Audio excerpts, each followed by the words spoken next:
తెలియజేసేది ఏంటంటే తాళ్ళూరు చాలా పెద్ద రెవెన్యూ గ్రామం. రైతాంగ సోదరిమణులు ఎక్కువ మంది ఉన్నారు.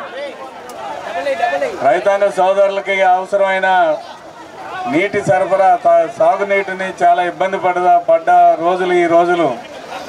దాన్ని తీర్చడానికి చంద్రబాబు నాయుడు గారు వైకుంఠపురం దగ్గర బ్యారేజ్ కట్టి లిఫ్ట్ ఇరిగేషన్ పెట్టి నగరకల్లి దగ్గర నాగార్జున సాగర్ కెనాల్లో నీళ్లు ఇవ్వడానికి అన్ని ఏర్పాట్లు చేశారు.